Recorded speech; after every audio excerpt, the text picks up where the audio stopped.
저는 성경을 읽으면서 어떤 스토리가 있는 그 말씀을 읽다 보면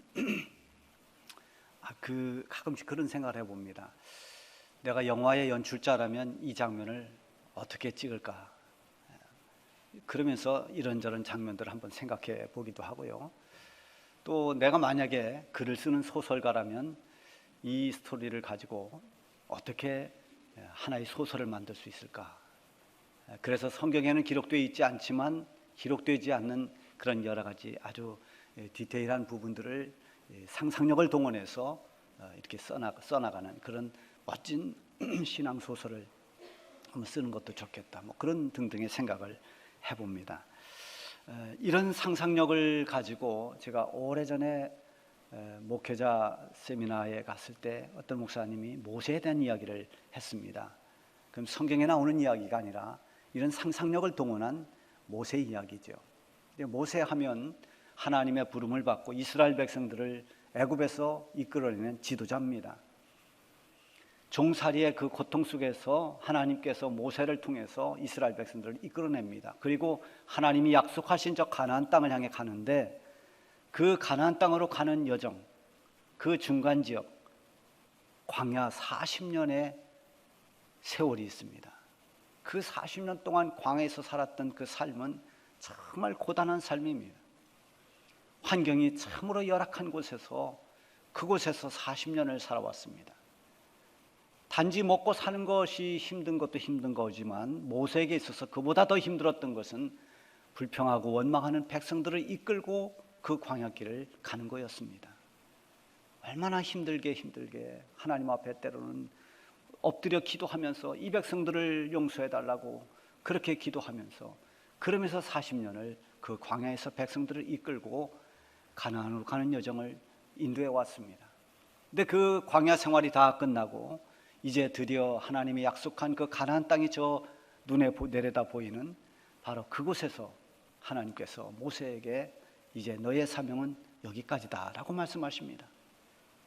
온갖 힘든 과정을 지금 모세가 다 이끌고 왔는데 그 백성들을 이끌고 오느라고 그렇게 힘들었는데 가보고 싶은 그 가나안 땅 밟지도 못하고 네 사명은 여기까지다 하고 스톱을 시킵니다. 백성들이 야 하나님 너무하신다. 모세가 그동안 얼마나 고생을 하면서 백성들을 여기까지 이끌고 왔는데 가나안 땅도 밟아보지 못하고 여기서 끝이라니.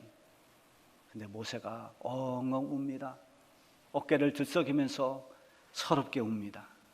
참기 어려운 눈물을 쏟아내면서 울고 있을 때 하나님께서 모세에게 물어봅니다. 모세야, 네가 속상하냐? 네가 그렇게 억울하냐? 하나님 그렇게 물으시니까 모세가 대답합니다. 하나님, 아닙니다.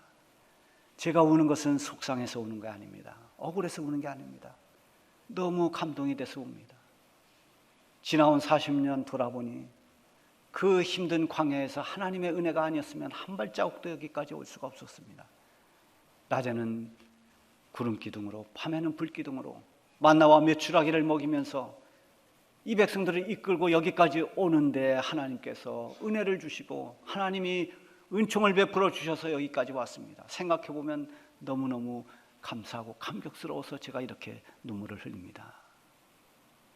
여러분, 이건 성경에 없는 얘기입니다. 이게 상상력을 동원한 거죠. 똑같은 일인데 모세가 저 가나안 땅을 바라보면서 내가 지금까지 이 백성들을 끌고 왔는데 저 가나안 땅에 못 들어가는가? 억울한 눈으로 억울한 마음으로 우는가?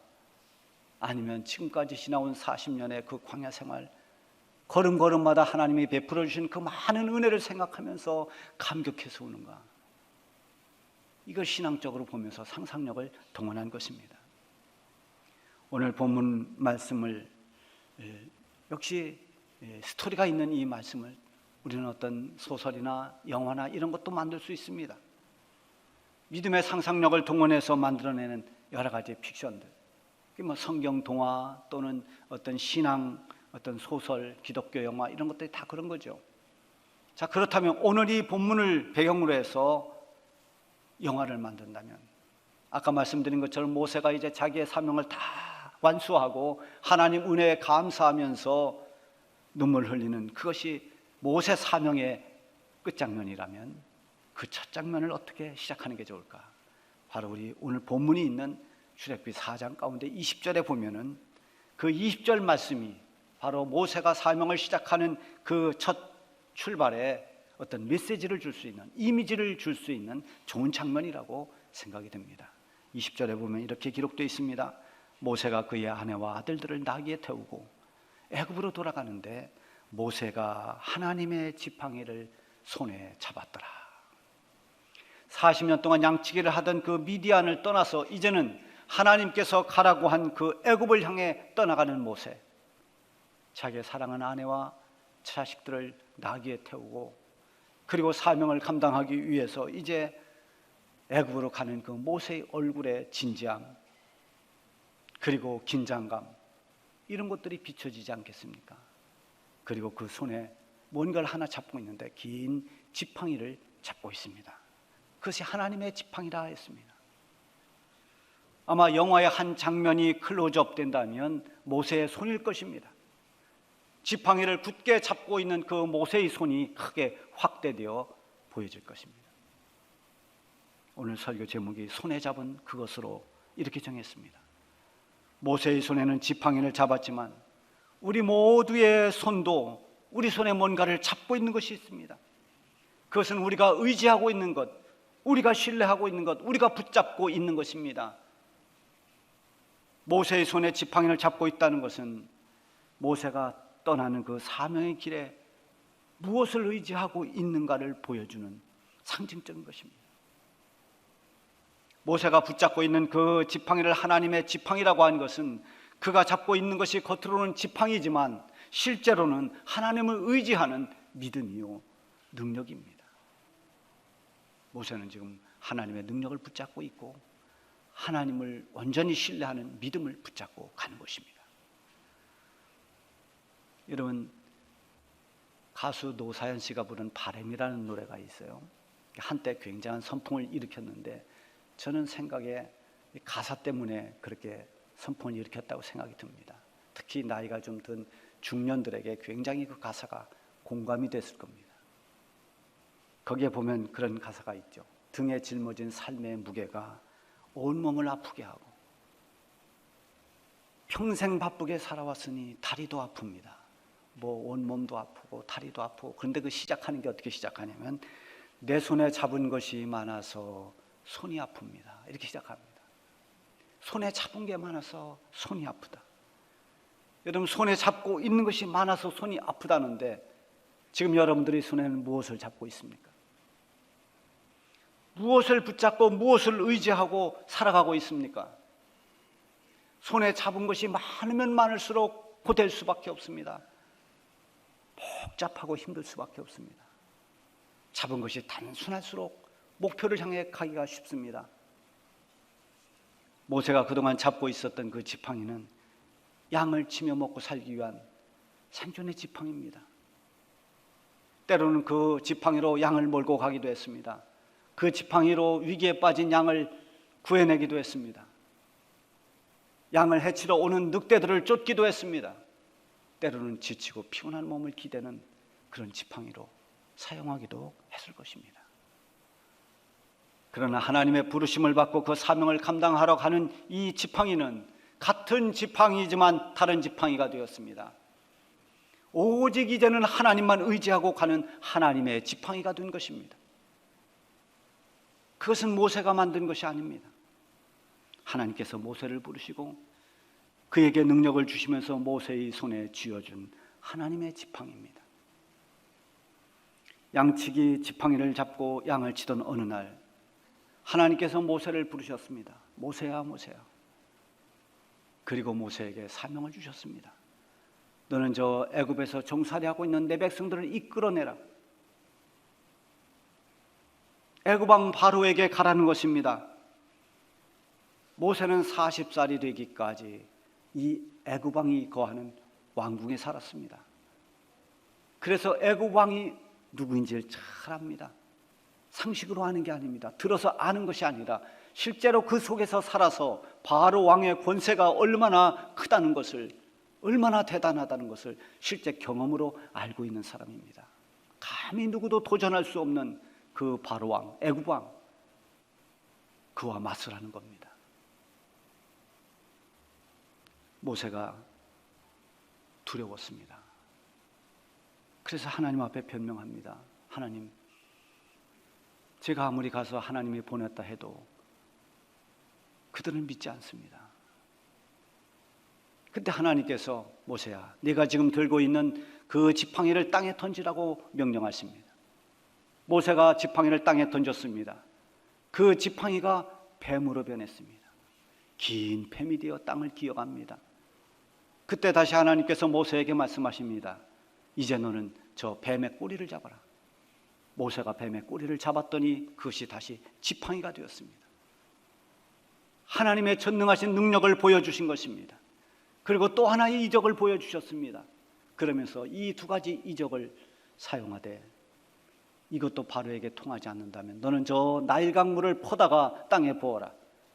그러면 그 물이 피가 될 것이다. 이렇게 하나님께서 말씀하시고 이적을 보여주시고 그랬음에도 불구하고 모세는 두려워서 또 변명을 합니다. 10절에 보면 모세가 여호와께 아뢰되 오 주여, 나는 본래 말을 잘하지 못하는 자니이다. 주께서 종에게 명령하신 후에도 역시 그러하니 나는 입이 뻣뻣하고 혀가 둔한 자입니다. 모세뿐만 아니라 우리도 다 하나님 부름을 받았습니다. 모든 성도는 다 하나님의 부르심이라고 하는 이 소명이 없이는 하나님의 자녀가 되지 못합니다. 저도 여러분도 다 하나님이 불러서 하나님의 자녀가 된 것입니다. 이 소명을 받은 사람들, 하나님의 부름을 받은 사람들은 동시에 하나님이 또 이 땅에서 너는 그리스도인으로 하나님을 믿는 하나님의 백성으로 살라는 사명을 주십니다. 그 사명은 각자가 다 다릅니다. 저같이 목회자가 되는 사람도 있고, 어떤 분은 항존직으로, 또 교사로, 찬양대로, 뭐 여러 가지 전도자로, 평범한 그런 모든 성도들까지도 하나님께서 우리를 부르실 때는 그리스도인으로서의 삶을 살아가라는 사명을 우리에게 주신 것입니다. 말하자면 하나님의 구원받은 성도는 모두가 하나님의 청지기들이요 하나님의 일꾼인 것입니다. 하나님의 일을 맡겨질 때 그때 우리는 먼저 우리의 부족함을 깨닫는 게 중요합니다. 하나님, 잘 생각하셨습니다. 제가 그 일을 안 하면 누가 합니까? 제가 좀 할 만한 사람입니다. 만약에 이런다면 참 대단히 착각하는 사람이죠. 하나님의 일을 하는 직분을 명예로 생각하면 이런 교만한 생각이나 세상의 방법으로 하기 쉽습니다. 하나님의 일을 하는 사람들은 우선 나는 부족합니다. 이것이 먼저 하나님 앞에 그런 겸손함이 있어야 됩니다. 그러나 그렇게 부족함에도 불구하고 나를 부르신 그 하나님의 뜻, 그 뜻에 끝까지 불순종하는 것은 그것은 겸손이 아닙니다. 그것은 또 다른 교만인 것입니다. 하나님께서 우리를 부르시고 사용하시는 것은 우리가 능력이 있고 우리가 자격이 있기 때문이 아닙니다. 그래서 우리도 하나님의 일이 주어지면 당황합니다. 두렵습니다. 내 능력으로 이걸 어떻게 한단 말인가?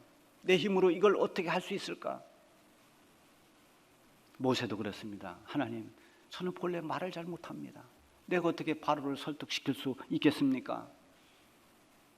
우리는 흔히 전도할 때 이런 변명을 합니다. 나는 말을 잘 못해서 전도를 못합니다. 과연 그럴까요? 우리 안에 정말 예수님이 계시고 예수님을 통해서 내가 구원받은 확신이 있다면 말을 못해서 전도를 못하는 걸까요? 사도 바울이 복음을 전할 때 저 철학의 도시인 아테네에 가서 철학적으로 전했습니다. 학문적으로 전했습니다. 통하지 않았습니다. 실패했습니다. 그래서 깨달았습니다. 아, 전도라고 하는 것은 사람의 말의 지혜나 세상의 지혜로 되는 것이 아니다. 전도에 미련한 것을 통해서 하나님께서 구원받을 자를 구원하시는 것이라는 것을 깨닫고 그것을 가르쳐주고 있습니다. 여러분, 우리의 본래의 모습은 다 부족한 것뿐입니다. 더군다나 하나님 보시기에 우리의 모습은 어떻습니까? 우리는 본래 피조물입니다. 흙으로 빚어졌습니다. 그 흙이라는 히브리어 단어는 본래 먼지입니다. 먼지에 불과합니다. 하나님이 만든 피조물들입니다. 또 우리의 전의 모습은 어땠습니까? 우리는 모두가 하나님 앞에서 죄인들이었습니다. 하나님의 심판을 받고 영원히 멸망당할 수밖에 없는 죄 아래 있던 사람들입니다. 주인의 굴레를 우리 스스로 벗을 수 없는 사람들이었습니다. 그런 우리를 하나님께서 부르셔서 죄를 용서해 주시고 우리를 하나님의 자녀로 삼아주시고 구원을 베풀어 주시고 하나님의 일을 하는 사람들로 삼아주신 것입니다. 우리가 가진 본래의 모습이 자격 기준이 될 수가 없습니다. 내가 가지고 있는 본래의 것으로 일하게 하시는 것이 아닙니다. 하나님께서 채워주시는 그것으로 하는 것입니다. 그래서 본래 가지고 있었던 우리의 것, 그것을 오히려 우리는 버려야 됩니다. 내려놓아야 됩니다. 그리고 하나님이 채워주시는 하나님의 은혜로, 하나님의 능력으로 우리를 채울 때, 그때 비로소 우리는 하나님의 일을 하게 되는 것입니다. 하나님께서 모세에게 묻습니다. 누가 사람의 입을 지었느냐? 결국 내가 내 말재주로 하려고 하지만 그걸로 하는 게 아니다. 내 입을 지은 전능하신 하나님이 너의 하나님이다. 내가 너를 도와줄 것이다. 그래서 12절에 보면 이제 가라. 내가 내 입과 함께 있어서 할 말을 가르치리라. 그래도 모세는 자신이 없었습니다. 모세가 다시 변명합니다. 오 주여, 보낼 만한 자를, 보낼 만한 사람을 보내주십시오. 저는 자격이 안 됩니다. 아무리 생각해도 바로를 꺾고 이스라엘 백성들을 이끌고 나올 사람은 내가 아닌 것 같습니다. 나는 그동안 40년 동안 이 들판에서 양을 치며 살았습니다. 내가 뭘 할 수 있습니까? 여러분, 우리가 생각하는 그 보낼 만한 자, 그 조건은 우리의 생각과 하나님의 생각이 다른 것입니다. 하나님께서 부르신 선지자들을 보세요. 그들이 정말 선지자가 될 만한 사람들만 딱딱 쪽집게 이렇게 집듯이 그렇게 하나님이 불러내셨습니까? 때로는 소몰다가 부름을 받고, 때로는 뽕나무 재배하는 사람도 부름을 받아서 하나님의 선지자가 됩니다. 예수님이 부르신 12 제자들도 보세요. 그들의 학력이나 그들의 신분이나 그들의 어떤 인격, 그게 기준이 되지 않았습니다. 이런 인간적인 조건이 아닙니다. 오직 하나님의 뜻에 따라서 부르신 것입니다. 하나님 뜻대로 부름받은 사람이 부름받을 만한 사람이고, 하나님 뜻에 따라서 보냄을 받는 사람이 보낼 만한 사람인 것입니다. 오직 하나님이 하시는 일입니다. 그래서 하나님의 부르심에는 그 어떤 변명도 할 수가 없는 것입니다. 나 같은 죄인을 왜 하나님이 구원해 주셨는지, 나 같은 사람을 왜 하나님의 일꾼으로 삼아 주시는지, 사람의 조건으로는 답이 없는 것입니다. 그래서 하나님의 택함을 받았다는 것, 하나님의 부르심을 받은 것, 하나님의 은혜를 입는 것, 이런 것에는 다 그저 감사와 감격과 순종밖에는 없는 것입니다. 자꾸 변명하는 모세에게 하나님이 노하셨습니다. 그러면서 네 형 아론이 있지 않느냐, 아론을 동역자로 붙여주십니다. 하나님께서 하나님의 일을 할 때 반드시 동역자를 주셔서 함께 일하도록 만들어 주십니다. 비록 직분도 다르고 역할도 다르지만 하나님의 일을 하는데 함께 이루어갈 수 있는 동반자가, 동역자가 있어야 됩니다. 모세에게 아론이 있었고 여호수아가 있었습니다. 사도 바울에게는 바나바가 있었고 실라가 있었습니다. 아굴라, 브리스길라 같은 그런 부부들도 좋은 동역자들이었습니다. 이런 동역자들을 통해서 하나님의 역사가 이루어진 것입니다. 하나님께서 세운 모든 리더자들에게 지치지 않고 그 일을 할 수 있도록 하나님이 배려해 주시는 배려 가운데 하나가 좋은 동역자를 붙여주시는 겁니다. 저도 목회하면서 정말 우리 좋은 성도들을 만난 것, 좋은 동역자들을 만난 것을 저는 축복으로 생각하고 있습니다. 그래서 우리 교회가 여기까지 왔습니다.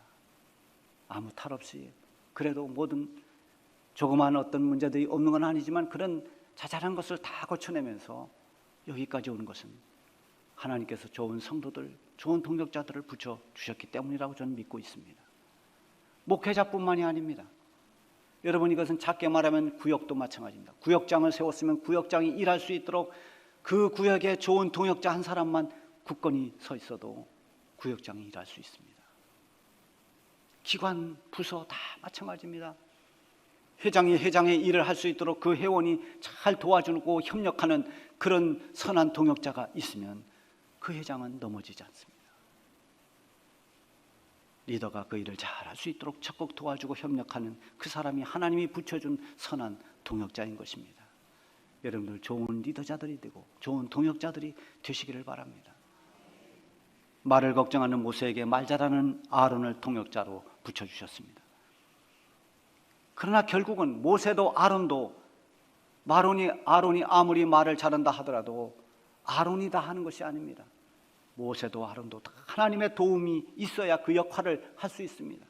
15절을 보면 너는 그에게 말하고 그의 입에 할 말을 주라. 내가 네 입과 그의 입에 함께 있어서 너희들이 행할 일을 가르치리라.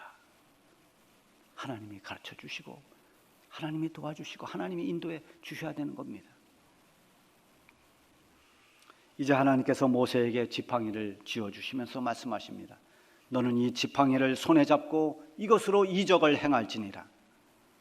그 순간 모세가 잡고 있는 그 지팡이는 더 이상 양치기 지팡이가 아니라 하나님의 지팡이가 되었습니다. 강력한 힘을 가지고 있는 이 바로 왕을 향해 가고 있는 모세의 손에는 지팡이가 있었습니다. 하나님께서 그 지팡이를 짚고 그것을 사용하라고 말씀하십니다. 아무리 바로의 힘이 강하다 하더라도 모세는 그보다 더 강하신 하나님의 전능하신 능력을 붙들고 가고 있는 것입니다. 우리가 그리스도인으로서 마주해야 할 이 세상은 바로처럼 그렇게 강력한 힘을 가지고 있습니다. 세상 권세가 얼마나 강한지 모릅니다. 너희는 이 세대를 본받지 말라. 금년에 우리 선포입니다. 본받지 말고 오히려 이 세대를 거슬러 올라가야 할 하나님의 사람들, 우리가 감당할 이 세대는 그 흐름이 너무나 거셉니다. 거칠고 강합니다. 이 세상의 제도, 문화, 사상 이런 것들이 얼마나 큰 영향력을 주면서 우리를 뒤덮습니까? 포스트 모더니즘 시대가 접어들면서 세상은 엄청난 변화를 가져왔습니다. 4차 산업혁명이 일어나면서 모든 것들이 뒤바뀝니다. 3년간의 이 코로나 재앙을 거치면서 또다시 여러 가지 변수가 생겼습니다. 여러 가지 불안과 두려움의 요소들이 점점 더 많아집니다. 급격한 세속화, 그리고 절대 가치가 무너지는 이런 여러 가지 현상들이 믿음으로 살아가는 사람들에게 대적이 되고 있습니다. 믿음으로 살아갈 그리스도인들이 맞서야 할 이 세대는 골리앗보다도 바로왕보다도 더 강해 보일 때가 있습니다. 여러분 손에는 무엇을 잡고 있습니까? 여러분이 잡고 있는 그것으로 세상과 마주해야 됩니다. 바로와 맞서야 하는 이 모세의 손에는 하나님의 지팡이가 있었습니다. 그 손으로 기적을 행하고 그 손으로 홍해를 갈랐습니다. 기도원의 용사들의 손에는 깨지기 쉬운 항아리 들고 있었고, 어린 다윗 소년의 손에는 골리앗을 향해 가고 있는 이 다윗의 손에는 물맷돌이 있었습니다. 별것 아닌 항아리, 돌멩이, 그것으로 적을 이겼습니다. 우리의 손에 하나님의 능력을 의지하는 믿음의 지팡이가 있기를 바랍니다. 그 지팡이가 하나님을 신뢰하고 하나님을 의지하는 온전한 믿음이 될 때 손에 잡고 있는 그것으로 세상을 넉넉히 이겨나갈 것이고 우리가 가야 할 그리스도인의 삶을 살아낼 수 있게 될 것입니다.